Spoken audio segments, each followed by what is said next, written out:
En honor al tiempo vamos a comenzar. Bueno, hola a todos, gracias por conectarse.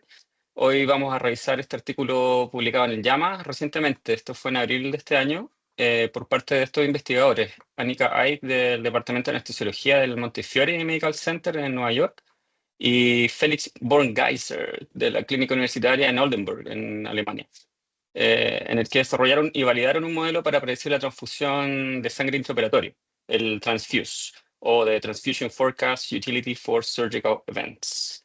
Voy a apagar mi cámara para optimizar el recurso de Internet. Bueno, el objetivo de esta sesión van a ser describir el modelo de Transfuse para predecir la transfusión intraoperatoria, entender la metodología, sus resultados, la aplicabilidad clínica y finalmente discutir un poco la utilidad clínica y cuáles son sus limitaciones. Y primero partiendo por qué esto es importante, en verdad. Se sabe que el sangrado es una complicación común y severa, en cirugía de alto riesgo sobre todo, y es muy prevalente en general. De hecho, puede llegar hasta en 30 o un 60%, de hecho, por ejemplo, en cirugía cardíaca, en trasplante, etcétera. Y se sabe también que hasta un tercio de los pacientes que llegan a esta cirugía llegan anémicos a operarse, anémicos en cualquier severidad. La mortalidad por sangrado en general es muy alta, llegando a ser hasta el 20% o según la serie, entre un 30 o 40% según los subgrupos, por ejemplo, cardio o trasplante. Y ahí es donde las transfusiones tienen un rol importante de disminuir el riesgo de muerte. Sin embargo, esto también es a costa de otros riesgos. Hace bastante tiempo ya que existe evidencia contundente que nos dice que existe una relación importante entre el sangrado, las transfusiones y la anemia con respecto a los outcomes. Particularmente esto en cirugía cardíaca, aquí en este país, pero existe mucha evidencia actual que se aplica a diferentes escenarios en los que existe hemorragia o riesgo de hemorragia importante, particularmente en el perioperatorio. De hecho, está súper bien establecido que el sangrado, las transfusiones y la anemia son factores de riesgo independientes de mal outcome y que pueden reducirse si uno hace un manejo adecuado y eventualmente puede mejorar los outcomes. Esto está súper demostrado en múltiples estudios de hace bastante tiempo, por lo que en realidad esto no debiese ser una sorpresa. Sin embargo, aún se sigue transfundiendo de manera indiscriminada en la práctica clínica y al final se está causando más daño, si uno lo piensa. ¿Y qué ha ido ocurriendo en el tiempo? Bueno, ya desde el 2005 en adelante se comenzó a hablar un poco más sobre este término del PBM, el Patient Blood Management, donde empezó a surgir mucho más interés por este modelo y la literatura también al respecto comenzó a aumentar, particularmente en el periodo más crítico durante el COVID, que sirvió para ahorrar transfusiones, ya que estaban en ese momento muy escasas, particularmente por falta de donantes. Porque en general este concepto y en la literatura sobre PM todo aumentó así de manera exponencial. Y hoy en día esto es básicamente ya un gold standard. Sin embargo, igual la escasez de la disponibilidad de sangre todavía sigue estando y todavía es un gran problema. De hecho, ya en el 2022 la Cruz Roja Americana declaró que la escasez era una emergencia nacional.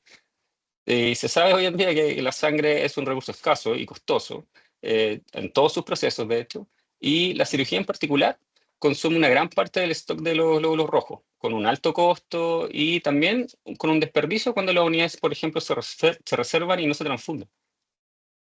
Bueno, ¿y qué es esto del Patient Blood Management? Bueno, es definido por la OMS, es básicamente un enfoque que está centrado en el paciente, que es sistemático, basado en evidencia, etcétera, y está orientado más que nada a mejorar los outcomes al manejar y preservar la sangre del paciente y promover su uso seguro de manera más eficiente.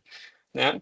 Y recientemente, de hecho, hace un par de meses se publicaron unas guías por la OMS que orientan a la implementación de estos programas de PBM en todo el mundo, básicamente, ¿ya? Y que es algo en lo que igual debiésemos avanzar en general en todos los centros en Chile, y que algo de esta pega se está haciendo hoy en día. La Clau también está haciendo una pega bastante grande ahí, nosotros por parte de la Sociedad de Anestesia también con el comité de PBM estamos tratando de hacer esa pega. Ya desde el 2021 de esto se ha ido incorporando a las diferentes guías. Por ejemplo, esta es una guía que es de la Sociedad Americana de Cardiocirugía, etcétera, y la STS. Porque ya en verdad más que un concepto, hoy es una fuerte sugerencia basada en evidencia y ya es un gold estándar de manejo. ¿Y en qué se basa? Se basa básicamente en tres pilares: optimizar la eritropoyesis, en optimizar la tolerancia a la anemia y minimizar las pérdidas sanguíneas. Y existe una serie de estrategias que se pueden aplicar en cada pilar fundamental y estas van en un continuo, en todo el periodo perioperatorio. Así esto nos da como una matriz de trabajo básicamente en la que podemos intervenir en el pre, en el intra y en el postoperatorio y en cada uno de ellos es fundamental la gestión adecuada. Obviamente no voy a profundizar más en esta ocasión sobre esto porque venimos a hablar más que nada del paper. Pero un dato súper importante, esta diapo me la prestó la Clau, así que se lo agradezco, obviamente. Y estos son los costos asociados a los hemoderivados tanto en el ámbito privado, en el valor UC básicamente, como el valor FONASA que sale al lado. Em, si esto le llama cifras macro y a todo el resto de Chile, uno puede intuir que el transfundir hoy en día genera un gran costo y es una gran pérdida cuando se pierde una unidad de glóbulos rojos. Por ejemplo, una unidad de glóbulos rojos acá puede llegar a costar 140 lucas y en FONASA incluso el costo más o menos asociado a 80.000 pesos. Generalmente uno no transfunde solamente una unidad, en cirugía grande uno transfunde 2, 3, 4, 6, qué sé yo, etcétera. Así que iba sumando, de hecho. Esos son los datos que publica FONASA, en verdad, pero ojo que en cada uno de los valores se va a ir adicionando la clasificación, búsqueda de antígeno, etcétera, etcétera. Todas estas cosas van añadiendo costo. Incluso en algunas situaciones, sangre bien procesada, irradiada, filtrada, bla, bla, bla, puede incluso llegar a costar sobre los 300.000 pesos por unidad. De manera que se hace súper evidente entonces que el uso innecesario de la sangre genera escasez, además de que eleva los costos y los riesgos para el paciente, sobre todo cuando no se utilizan y se desperdician las unidades reservadas de manera innecesaria. Por lo tanto, hay una importante necesidad de generar herramientas que permitan predecir de manera efectiva el uso de sangre y que sea aplicable también en clínica de manera fácil. Existen hoy en día varias herramientas, como por ejemplo el Score de Trust, que es uno de los que los autores usan durante el estudio para comparar, pero que es básicamente utilizado en cirugía cardíaca, ¿ya? Y en realidad no es aplicable a todos los escenarios, ¿ya? Además, existen también en esta era de la inteligencia artificial muchas herramientas de Machine Learning que también son súper efectivas, pero requieren de una implementación súper compleja, interacción entre médicos, técnicos informáticos, etcétera, y genera alto costo, y tampoco son tan generalizables, por lo menos hasta ahora. Aquí siempre que veo una foto de esto, pienso en la inteligencia artificial y me acuerdo de esta película. Bueno, ¿cuál es el objetivo? En este contexto, los autores lo que buscan con el Transfuse es tener una herramienta que sea generalizable y fácil de aplicar en clínica, y también aplicable a un amplio rango de cirugías y contextos hospitalarios.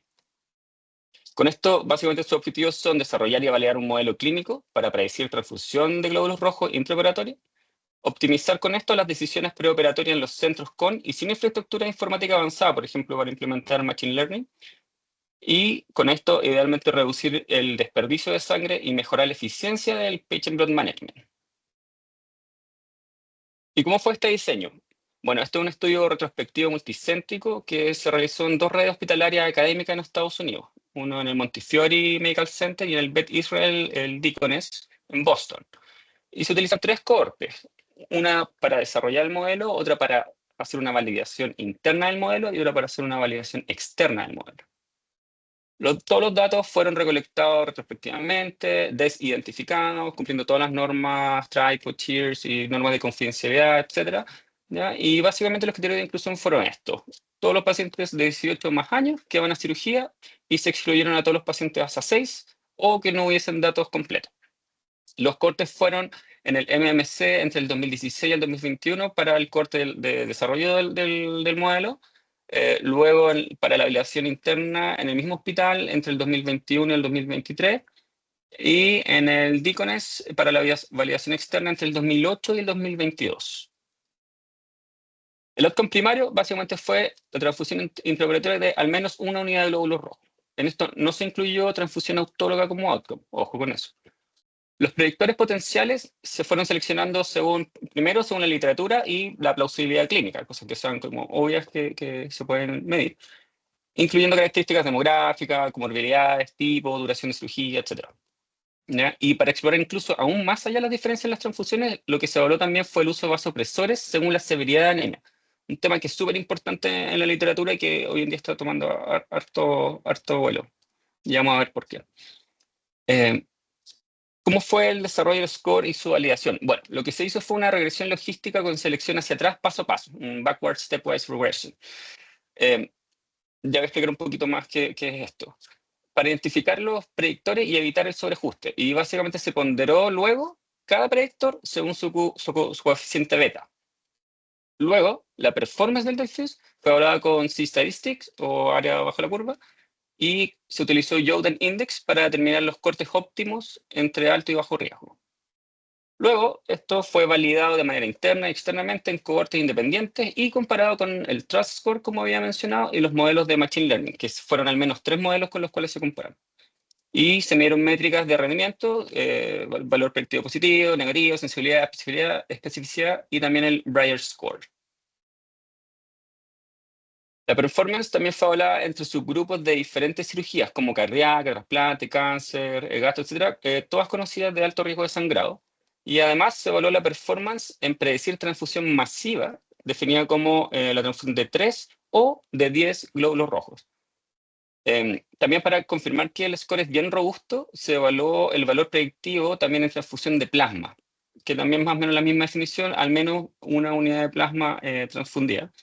Y además se evaluó en contra un predictor adicional, por ejemplo, la administración de tranexámico perioperatorio, que también es relevante. Bueno, un poquito para hacer un recordatorio, yo no soy experto en el tema estadístico, pero para los que más o menos tampoco cachaban mucho, la regresión logística con selección hacia atrás paso a paso, ¿qué es? Es básicamente un método estadístico que se usa para construir modelos predictivos mediante la eliminación sistemática de variables, que es lo que se hizo acá, básicamente. ¿Ya? Entonces, lo que se hace es comenzar con todos los predictores, básicamente, se evalúa la significancia estadística de cada uno de estos y se van excluyendo, se va eliminando el menos significativo. Por ejemplo, si fue valor P lo que se significó, los valores P más altos. Y luego el modelo se vuelve a ajustar. Se va repitiendo esto de forma iterativa hasta que todas las variables restantes significativas quedan, o bien se eliminan muchas más variables que empiezan ya a perjudicar el desempeño del modelo. ¿Y para qué se usa? Básicamente para simplificar el modelo, eliminando predictores que sean innecesarios o también para reducir el sobreajuste, el overfitting, ¿sí? ¿Ya? Eliminando variables que no sean muy útiles, en verdad. ¿Ya? Y todo esto mejora finalmente la interpretabilidad y la eficiencia del modelo, ¿ya? Sobre todo cuando hay muchos predictores, como en este caso. Ya, ojo que igual esto asume ciertas relaciones lineales y puede pasar por alto ciertas interacciones o efectos no lineales, y también depende de los datos, ¿ya? Por lo tanto, se recomienda en este tipo de regresiones siempre hacer una validación cruzada o una validación externa para asegurar que el modelo sea generalizable. Y de hecho, ¿qué es lo que se hizo en el Transfuse? Y el C-Statistic, o el área bajo la curva, lo que hace básicamente es medir la capacidad de discriminación del modelo, ¿ya? Lo que ve es discriminar entre casos con y sin el evento. Básicamente interpreta la probabilidad de que el modelo asigne mayor riesgo a quien realmente tuvo el evento, ¿ya? Y se gradúa. Por ejemplo, 0,5 no hay discriminación realmente, es una discriminación al azar, o sea, no tiene buena discriminación. Una buena discriminación ya es sobre 0,8 y sobre 0,9 es excelente. Como dato ya adelantado, el Transfuse de hecho logró un área bajo la curva de 0,93, lo que le da un excelente poder discriminativo. ¿Y el coeficiente beta? Eh, el coeficiente beta lo que hace es medir el efecto de una variable predictora sobre el resultado en un modelo de regresión, ¿ya? Lo que hace es representar cuánto cambia el resultado por cada unidad de cambio del predictor, ¿ya? En las regresiones logísticas, por ejemplo, esto se interpreta como el log odds y se transforma a odds ratio, básicamente. Y ahí también tiene gradaciones. Cuando el beta es sobre cero, básicamente la variable confiere mayor riesgo. Cuando es menos de cero, confiere menos riesgo. Cuando el beta es cero, básicamente la variable no tiene efecto. Obviamente aquí todos los predictores aumentaban el riesgo. Por lo tanto, en el Transfuse lo que se hizo con el coeficiente beta fue utilizarlo para transformar cada uno de esos puntos de alto riesgo en el score total. El índice Youden básicamente, ¿qué es lo que hace? Es medir el rendimiento global de la prueba diagnóstica. Y lo que se utiliza en general es para encontrar como el punto de corte óptimo, ¿ya? La ventaja de esto es que balancea un poco la sensibilidad y la especificidad en una sola métrica, ¿ya? Y en el Transfuse, de hecho, se utilizó el índice Youden para determinar el cut-off o el punto de corte óptimo, que ellos lo determinaron entre mayor o igual a 30, de hecho. Veremos un poquito más adelante. Y finalmente el Bright Score, que es básicamente una métrica que mide la precisión de las predicciones probabilísticas, ¿ya? Y es súper útil en modelos de predicción que tienen eventos binarios, como sí o no, transfusión, no transfusión, por ejemplo, como en el Transfuse, ¿ya? Y cuantifica en realidad cuánto se desvía la probabilidad predicha del modelo en la realidad observada, básicamente, ¿ya? Qué tan preciso es. El Bright Score ideal es cero, de hecho. De hecho, mientras más bajo, mejor es la precisión de las predicciones. De hecho, el Transfuse, como dato adelantado, tuvo un Bright Score de 0.02, lo cual le da un excelente desempeño predictivo. Em, Aquí, sin andar mucho más, el análisis se realizó de esta manera, más o menos estándar, ¿cierto? Con P significativo de menos 0,05. Y los resultados. Bueno, en total se estudiaron 816.618 pacientes. Esto fue dividido en el MMC en primera cohorte en 263.654 y en el Diacones 542.964. Todo esto después de limpiarlos por exclusión, etcétera. Las cohortes finales fueron en el MMC de 205.200 pacientes, 68.454 en el corte de validación interna en el MMC y 542.964 en la validación externa en el Diacones. De todo esto, un 2% recibió el glóbulo rojo en el MMC en el modelo de desarrollo, un 2.1% en el corte de validación interna y un 2.4% en el Diacones, ¿ya? De notar este dato súper importante, casi la mitad, o sea, un 44.8% de pacientes, de todos los pacientes que recibieron glóbulos rojos tenían anemia preoperatoria de cualquier severidad, incluso leve. Y otros datos interesantes son que hasta un 35% de los pacientes transfundidos, de hecho, no tenían anemia preoperatoria. Encontró también que un 45% de los pacientes tenían al menos anemia leve, definido como hemoglobina menos de 13. Esto es como una definición de trabajo que ha dado la OMS hoy en día también para el uso del tema del PDM. Pero también se acepta que menos de 12 mujeres, menos de 13 hombres. ¿Ya? Pero menos de 13, digamos, quédense con esa cifra. Y hasta un 4.9% severa. Severa se considera menos de 7.5 de hemoglobina. ¿Ya? Eh, Más de un 70% de los pacientes transfundidos usaron vasopresores versus los que no fueron transfundidos. ¿Ya? Y este dato es súper importante también, que hubo mayor dosis de vasopresores en los pacientes que tenían anemia leve preoperatoria, 1 versus 0,6 miligramos, estos de norepinefrina acumulada.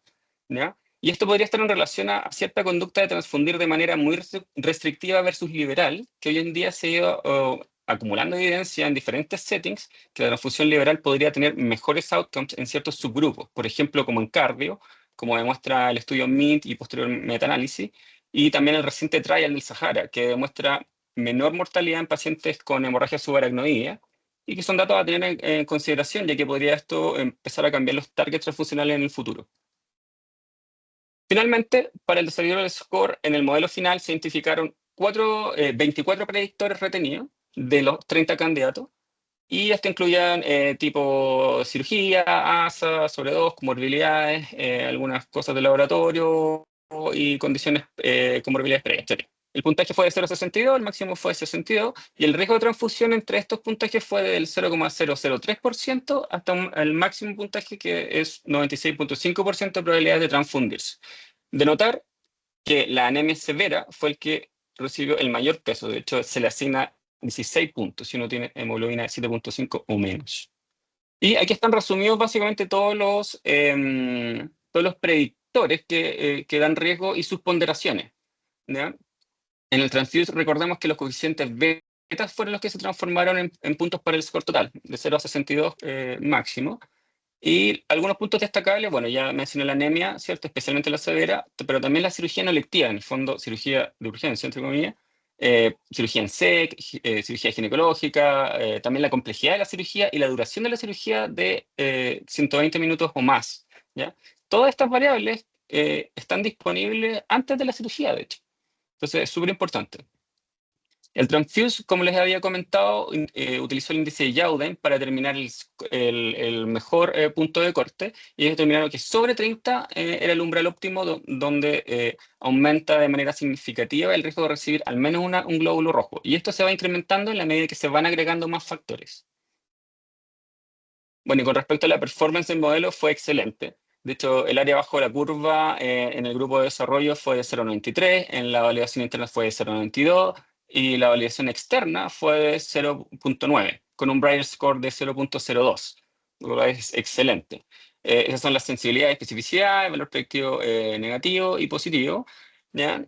Y comparado con los otros scores, de hecho, la performance fue mucho mejor que el Trust Score, que dio una área bajo la curva de 0,64, y es comparable además, no inferior al menos, más o menos los mismos valores, con tres tipos de Machine Learning: el Logistic Regression, el XGBoost y el Random Forest, que fueron los tres Machine Learning que se comparó. Por lo tanto, existe alta precisión en cirugías también de alto riesgo, por ejemplo, en hepatectomía, en cirugía cardíaca, y de hecho la predicción fue excelente para transfusión masiva también. En el fondo, ya sea se recibiese más de 3 o más de 10 unidades. Y ahí la área baja de la curva fueron de 0,93 y de 0,97 incluso. También tiene muy buen desempeño para la predicción de transfusión de plasma, también haría abajo la curva 0,93. Y también tiene buena predicción con el modelo alternativo si es que se aplica ácido tranexámico en el perioperatorio. Y finalmente, ¿cuál es la aplicación clínica de esto? Bueno, la verdad es que nos permite identificar pacientes en riesgo de transfusión intraoperatoria, y con esto podemos optimizar en realidad las reservas preoperatorias de sangre, todo en el contexto actual del Patient Blood Management. Y quizás con esto nos podemos ahorrar costos, riesgos, etcétera. Además, existe una integración potencial en las redes sin necesidad de tener una inteligencia artificial compleja que necesariamente requiere colaboración entre informáticos, médicos, etcétera, y es súper costosa. Bueno, y de hecho en Nueva York ya lo están implementando, este score, para cirugías de alto riesgo, para determinar el número de glóbulos rojos a reservar antes de la cirugía. Y de hecho lo están incorporando ya a su sistema electrónico de ficha. Bueno, ¿cuáles son las limitaciones que los propios autores reconocen? Es que, bueno, primero no incluye eventos intraoperatorios como el sangrado masivo, que puede ser importante para determinar el riesgo de sangrado. Y también, bueno, esto fue basado en hospitales, grandes hospitales, pero hospitales académicos, que podrías tener alguna limitación con respecto a la generalización a otros hospitales y a otras realidades. Sin embargo, igual se hicieron algunos ajustes entre etnia, sexo y condición socioeconómica, que no lo mencioné aquí porque estaban en el apéndice, etcétera, no son tan relevantes. Pero sí se hizo el ajuste. Em, y lo otro que ellos reconocen es que no se hizo una validación local recurrente, o sea, no se fue haciendo la validación de manera constante en el tiempo, y básicamente eso requiere un retraining en cada hospital, ¿ya? Y lo otro es que no es menor, es que desde el punto de vista estadístico, la transfusión todavía sigue siendo un evento poco frecuente, si bien es importante y es prevalente, etcétera, todavía es como poco frecuente. ¿Y cuáles son my two cents? Bueno, yo creo que en realidad este es un modelo robusto, es súper aplicable y simple de calcular. Es ideal en toda esta era del Patient Blood Management y para la toma de decisiones en cirugía, de hecho, para por lo menos estimar cuántas unidades de glóbulos rojos o de productos voy a reservar antes de reservar todo el banco, digamos, y perder grandes cantidades de unidades y grandes cantidades de dinero. Obviamente requiere validación local antes de una adopción masiva. Y lo que sí creo que realmente promueve el uso racional de hemoderivados y mucha mejor planificación. De hecho, esto podría eventualmente, a mediano o largo plazo, generar ahorro de costo y riesgo en los pacientes. Así que es súper importante analizar. Bueno, muchas gracias por su atención y abierto a cualquier pregunta.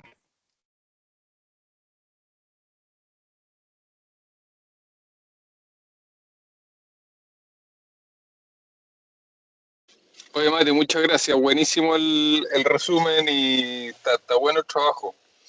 Eh, Gracias, Tiro.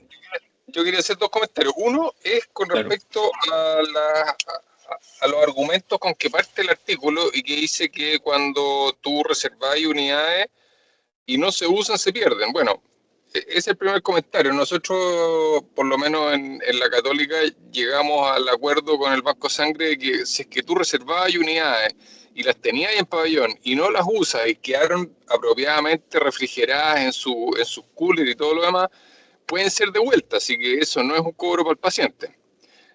A lo mejor ese es un acuerdo muy local y que nosotros logramos, pero que nos da mucha flexibilidad. Así que eso es algo ganado que no podemos perderlo de ninguna manera. Así que ese es un comentario con respecto a eso. Y el otro comentario es con respecto a la inteligencia artificial, que ellos lo dicen en un pequeño parrafito ahí, y que dicen, bueno, esta metodología que estamos presentando acá es fácil porque es clínica, tenéis todos los datos disponibles, y es un score que es fácil de sumarlo y hacerlo sin necesidad de ni siquiera computador, versus la inteligencia artificial. Bueno, claramente ese es un poco el objetivo de esta cuestión, de tratar de hacer una cuestión un poquito más fácil sin la inteligencia artificial. Habiendo dicho eso, lo que se nos viene de inteligencia artificial, de aquí a un año esta cuestión va a ser estándar, va a estar en todos los monitores, va a estar disponible muy fácil y probablemente gratis. Entonces, yo creo que se están adelantando por ahora a lo que podemos acceder, pero no va a pasar un año antes de que la inteligencia artificial se nos venga encima y sea ubicuo su disponibilidad y uso probablemente. Así que esa es mi predicción. Ujú. Gracias, Tito. Sí, muy buenos comentarios, básicamente. Bueno, en lo último que dijiste, por eso la foto final un poco, ¿eh? Como me irónica la cosa. Sí, estoy de acuerdo. Con el primer punto, efectivamente depende de las realidades locales, para ser súper honesto. Efectivamente, en la Cato contamos con esa, entre comillas, virtud de que algunas unidades se pueden devolver. Sin embargo, igual hay algunos otros productos. Esto, digamos, se extrapola también a los otros productos, digamos, porque generalmente uno no solo reserva glóbulos rojos, también reserva plaquetas, crío, etcétera. La mayoría de los otros productos no se pueden devolver, por ejemplo, entonces ahí sí hay una pérdida. Pero con respecto a solo los glóbulos rojos, efectivamente, es una práctica que depende un poco de cada institución. Y mientras siempre que se pueda, digamos, uno puede hacer la devolución y eso no se transfiere al costo paciente, está perfecto. Pero el punto aquí va en que el costo de generar esas unidades, muchas veces tú las puedes devolver, pero a lo mejor esas unidades fueron tratadas, por ejemplo, no sé, pues fueron irradiadas, fueron filtradas, fueron cruzadas para el paciente, etcétera. Y no sé en qué porcentaje, habría que averiguarlo probablemente, de esas unidades que se devuelven, entre comillas, que uno dice, bueno, se salvaron, le van a servir a otro paciente, a lo mejor se terminan votando. ¿Me entiendes? Eso es un dato que tampoco manejo, por lo menos acá o no. Ahora, en la generalidad, en el resto quizás de las instituciones, pucha, no existe ese nivel de organización en muchas, digamos, y finalmente los glóbulos rojos se terminan efectivamente votando. Lo cual es un tema nacional y mundial actual, de hecho. La escasez en el fondo de donantes, la escasez de productos sanguíneos. Yo, sin ir más allá, acá en la Cato, no pocas veces se ha suspendido, pospuesto pacientes en cardio, por lo menos, por falta de producto. ¿No? Y lo cual ya refleja que, digamos, los productos, digamos, no son una cosa que tiene a la vuelta de la esquina y que además es caro. Además, a los pacientes les exigen cierta cantidad, cierta cuota de donantes, etcétera, y a veces no es muy fácil. Hay pacientes que vienen de fuera de región o pacientes que no tienen familia, no tienen nadie, y a veces eso los limita un poco para incluso someterse a su cirugía. Y con respecto al otro comentario, lo del machine learning, la inteligencia artificial, estoy absolutamente de acuerdo. O sea, si bien yo encuentro que este score se pudiese aplicar ya, es fácil de aplicar y todo está súper bien validado, efectivamente la inteligencia artificial nos va a arrollar. O sea, es algo que el que no lo está viendo, pucha, sorry, se quedó atrás. Hoy en día todo es inteligencia artificial. Y un poco por eso puse estas fotitos del Terminator, porque siendo como un poco irónico, medio chistoso, chuta, pareciera ser que nos va a tomar por encima. O sea, efectivamente de aquí, no sé a cuánto, quizás un año, puede ser menos, puede ser un par de años más, no lo sé. Todo va a estar más o menos automatizado y ya muchas instituciones grandes que tienen altos recursos ya han incorporado herramientas de Machine Learning. Hay distintos tipos, en todo caso, de inteligencia artificial, para que le guste ese tema, bueno, es un tema aparte, ¿ah? Pero ya muchas instituciones tienen harto Machine Learning en diferentes industrias, etcétera, no solo en salud. Y la cosa va por ahí, en verdad. O sea, de verdad que esto ya no va a ser necesario tener un predictor, digamos, a papel, qué sé yo, o hacer un predictor en el celular, o meter un par de datos, sino que uno va a llegar básicamente al pabellón, vas a ver la ficha clínica y decir, mira, este paciente tiene 86% de riesgo de recibir 3 o más transfusiones intraoperatorias, por lo tanto su reserva que le corresponde es tanto, y tú no vas a tener que hacer nada, probablemente. Eso es lo que yo creo que va a ocurrir en el futuro. Mientras tanto, yo creo que este instrumento es súper valioso y es súper fácil de usar. Aparte que son cosas súper obvias y cosas que puedes recabar de la información preoperatoria. Ni siquiera necesitas tanto examen. O los exámenes que necesitan son más o menos los básicos. ¿Ya? Y el poder de predecir de este instrumento es súper bueno. Entonces, yo creo que es algo que también se debe implementar. Mientras tanto, hacemos la transición, ya sea suave o arrolladora de la inteligencia artificial y el machine learning en el futuro. No sé si alguien más tiene algún comentario. Silvana, creo Yo que levantó la mano. había levantado la mano para hacer una pregunta práctica que tiene que ver con Sí. esto de lo que se llama reserva de sangre. Mm, Aparte, bueno, comentar que el artículo es extraordinariamente interesante y después te hago una pregunta al final. Pero reservar sangre significa que tú la viste, en lo que yo entiendo, la avisas al banco de ujú, sangre, mandas una muestra, se hacen pruebas claro, cruzadas, pero la sangre y claro. todo queda en el banco. Tú no lo llevas a pabellón. Cuando uno solicita la sangre es cuando llega a pabellón y la mayor parte de las veces, por lo menos en mi experiencia, uno la solicita cuando va a usar. Normalmente se depende de la respuesta del banco de sangre, pero en lo que yo estoy acostumbrada, el banco de sangre se demora 3 4 minutos en llegar con aquello, por lo menos con los glóbulos. El plasma, por supuesto, tienen que congelarlo, tarda un poquito más, pero las plaquetas también llegan junto con los glóbulos si uno los necesitara ya. No están en pabellón, salvo aquello que uno absolutamente va a usar, por ejemplo, el priming de la circulación extracorpórea. Por eso que me llama la atención que aquí se use el término reservar sangre, como que la sangre esté en pabellón, los componentes, digamos, estén en pabellón. Y quiero que me aclare esa Ujú. duda.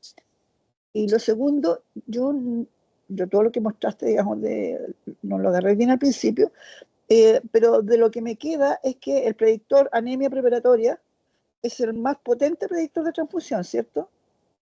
Efectivamente, efectivamente. Y mientras más severo, más predictor incluso. De hecho, el O sea, anemia severa es el más potente. ya. Anemia Y, preparatoria es por lejos, es lejos lo más predictor. Sí. y después que venía, porque había una diferencia de 10 puntos entre los que estaban transfundidos solamente, o Ujú, sea, 45%. A ver, con el tema, una de las diapositivas finales pusiste 45% sí, de los que se transfundían estaban anémicos. ¿Así era? así es. Así es. Pero Tenían anemia había, leve. El 45% tenían anemia leve. O sea, solo el 45% tenían anemia de algún grado. Más de casi ya, la mitad, por decirlo. Y de esos, la mitad eran anemia leve, luego anemia moderada y solo un 5% más o menos anemia severa. Ahora, si tienes severa, eso te da ya 16 el puntos en el score, 100%. que es como el punto Ya, máximo. perfecto, Mm. perfecto. Y lo otro que te da harto puntaje, ojo, es la cirugía no ambulatoria. No ambulatoria en el fondo de urgencia. ¿Ya? Eh, lo otro que te da harto puntaje también, bueno, cirugía cardíaca en bypass, en SEC. Y lo otro es la duración, que también ponderó harto, la duración de la cirugía y la complejidad de la cirugía. Y duración estamos hablando de que dure más de hora. ¿Ya? Entonces es re importante porque hay estas cirugías que no son necesariamente tan complejas que duran 2 horas y te da harto puntaje. ¿Ya? Y bueno, después viene ya el tema en el fondo de cirugías particulares, las vasculares, ginecológicas, neurocirugía, incluso la cirugía cardíaca off-pump, etcétera. ¿Ya? Todas esas confieren un riesgo mayor, pero las más potentes son efectivamente las que mencioné. Ya. Y con Y en respecto el otro, a la respuesta de la reserva, lo del tema de la reserva, sí, efectivamente. Lo que pasa es que, y aquí voy a aplicar un poco mi experiencia afuera, yo que estuve en Estados Unidos, estuve en Canadá. La reserva afuera, efectivamente, es como tú le reservas a un paciente y esa sangre está cruzada, filtrada, qué sé yo, para el paciente y no se utiliza para nadie más. Tiene como, de alguna manera, está como comprometida con ese paciente. Y de hecho, en Canadá, por ejemplo, están así que tú reservas la sangre, qué sé yo, le mandan su reserva a un refrigerador que está en pabellón y desde el pabellón tú puedes solamente sacar los productos que tú le pediste al paciente desde ese refrigerador. Entonces, básicamente estás como comprometido con eso. Entonces, hay un link directo y a diferencia de aquí en Chile, ahí puede ser criticable o no, pero a diferencia de en Chile, la sangre no se devuelve en ella. no se devuelven. Solo algunas sangres uno las puede ir como recambiando, pero esas sangres se pierden, básicamente. Aquí está la opción de repente algunas que se mantuvieron con buena cadena fría, qué sé yo, poder devolverla, etcétera. Ahí, yo no sé cómo hacen el manejo en banco de sangre, pero eso afuera no existe. O sea, tú reservas una sangre o reservas un producto y ese producto se aloca directamente al paciente. Y así. Entonces, también uno puede intuir que afuera, bajo esa realidad, obviamente aumentan los costos también. Y también aumenta la escasez, obviamente, ¿no? Sin embargo, al final del día, también ellos transfunden, entre comillas, en número, poquito. Yo me acuerdo que para transfundir una unidad de glóbulos rojos era un cacho. En un paciente de una cirugía, estamos hablando, no sé, po, doble valvular, triple valvular, una disección aórtica, uno tenía que ir a buscar una unidad, un paciente, una unidad, un paciente, hacer cruce, hacer doble chequeo, ir a buscar una enfermera que te chequee que la cuestión, que la unidad, y al final, si uno tiene una hemorragia masiva en el cual tiene que transfundir harto, era realmente desesperante, porque la verdad que muchas veces uno sabe que va a necesitar dos, tres, cuatro ya, y estar ahí de uno a uno, chuta, es duro, es duro. Pero ese es el sistema de ellos, pues son un poquito más restrictivos en ese sentido, pero por el otro lado también le aseguran al paciente que no va a haber cruce de sangre, qué sé yo, un producto es para el paciente y se queda ahí. Y si no se usa para el paciente, no se usa para nadie. Ese es el tema. No sé si respondí la pregunta. Sí, gracias. Sí, un poco para complementar para la Silvana, hay ciertas cirugías en que uno tiene la sangre en pabellón porque puede quedar el descalabro en segundos, pero a veces no. Efectivo, Por ejemplo, en efectivo. cirugías de trasplante, en algunas Mm, cirugías cardíacas y en cirugía mm. ginecológica obstétrica en pacientes con placentas, por ejemplo, acreta, en que Agrega, uno claro, no de parte la acuerdo. cirugía sin tener la sangre en el Con pabellón, porque sangre el adentro, de acuerdo. descalabro es en segundos, digamos. Pero Así hay es, muchas veces que no lo usáis, po. Entonces, por eso tenemos esa flexibilidad. exactamente. Y fíjese que esto va apuntado, de hecho, a la cirugía un poco más de alto riesgo, ¿no? Porque, por ejemplo, en una cole de urgencia, uno habitualmente no piensa o sospecha que va a transfundir a un paciente en general. Entonces, ahí, digamos, hacerle una reserva a un paciente así o tener una unidad de sangre para un paciente así no vale la pena, ¿cierto? Sería un gasto. Pero claro, en estos pacientes presentan agretas, cardios de urgencia, bla, bla, bla, claro, se justifica, digamos. Y es ahí donde se le tiene que hacer hincapié en vez de pedir 8, 10, 20 unidades, a lo mejor tiene riesgo, sí, tiene alto riesgo, altísimo riesgo, pero no sé, de recibir 3, de recibir 4. ¿Entiendes? Es ahí donde apunta un poco el score en estas cirugías de alto riesgo.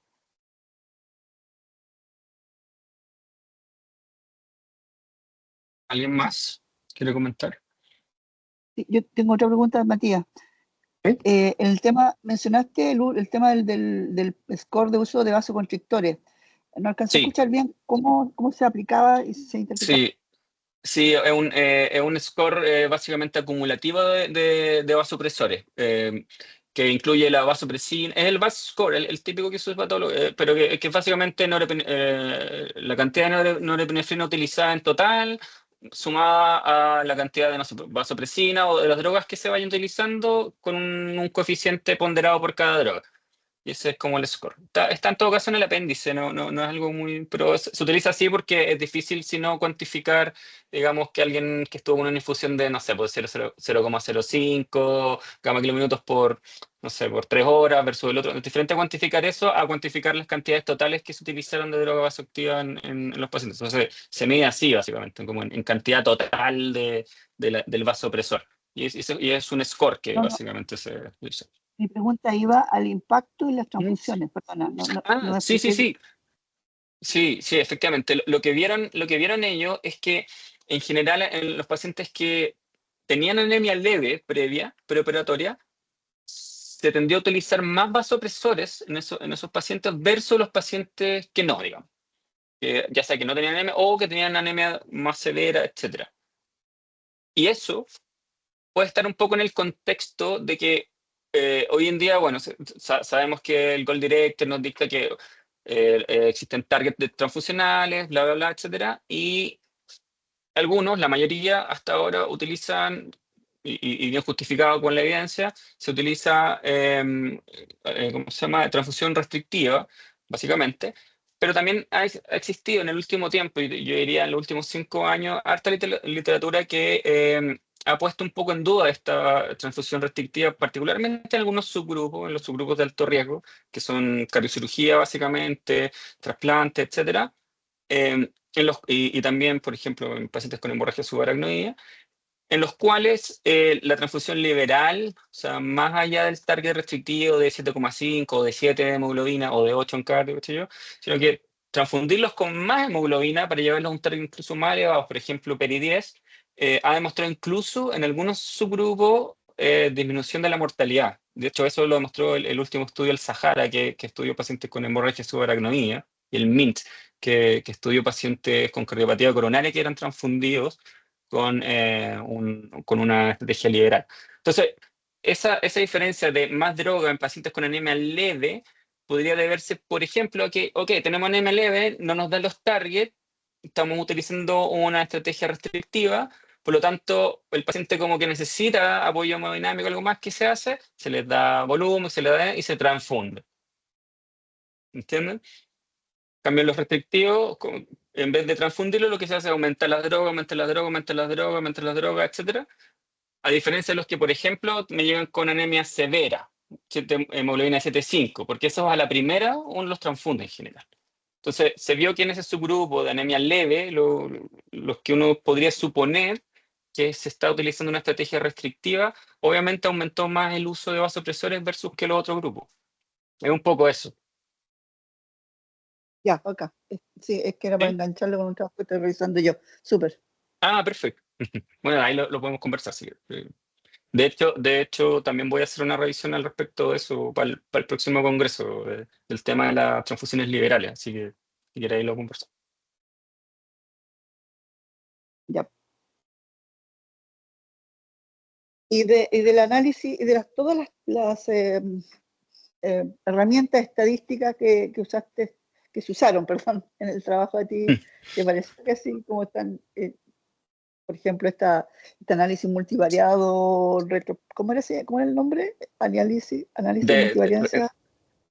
sí, el de regresión logística paso a paso, digamos, Sí, paso a paso traducido, hacia digamos. atrás. Sí, hacia atrás, sí. Ya. Es una regresión logística en el fondo paso a paso, que van ahí haciendo las variables una a una, según el peso se excluyen, etcétera, y se dejan las mejores.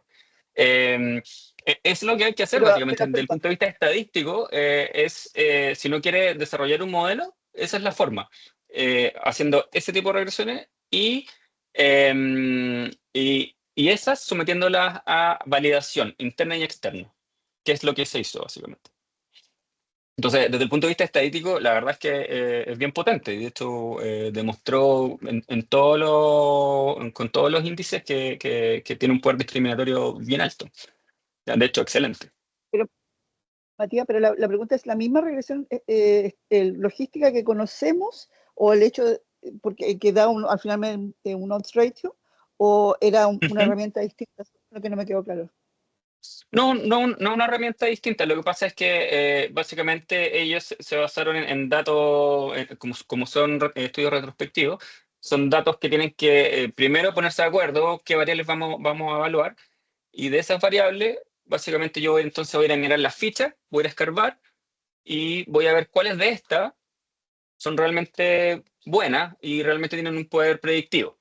Porque uno puede poner millones de predictores, básicamente. Eh, pero de todos eso, uno le interesa cuáles son los realmente predictivos, los que realmente me van a decir que me confieren riesgo o algún grado de asociación. ¿Ya? Entonces, lo que hace es que se toma todo este pool de variables que basado en la literatura, etcétera, basado en la experiencia, bla, bla, se ven las fichas para atrás, se hace este mecanismo de regresión lineal paso a paso.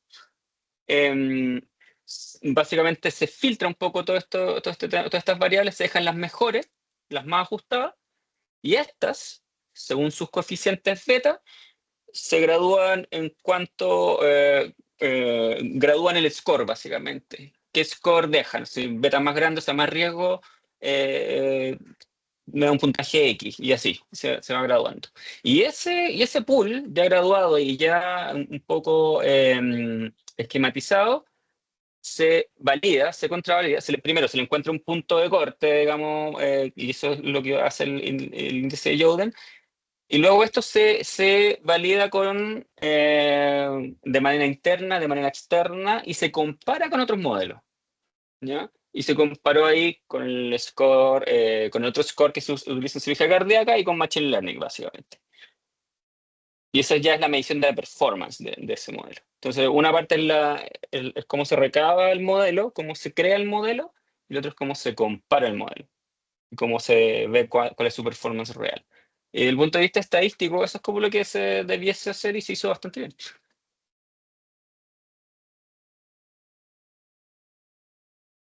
Gracias. Ahora, ojo, yo no soy un experto en estadística, así que me puedo haber equivocado en algún puntito, de todas maneras. Pero en el grueso es básicamente lo que expliqué. No tiene mucha otra ciencia más que eso. Solamente los métodos son los adecuados para asegurar de que el modelo realmente es predictivo y no es algo que lo estamos, digamos, poniendo al azar, digamos. ¿Ya? No sé si alguien más tiene alguna otra pregunta.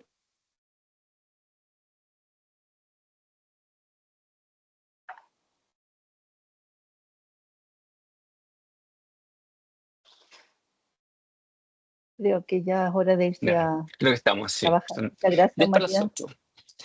Ya, pues, muchas gracias Súper. por las preguntas y gracias por conectarse. Gracias, Tito. Por ahí nos estamos viendo, pues. Sí, Adiós. muchas gracias, nos vemos, chao. Chao.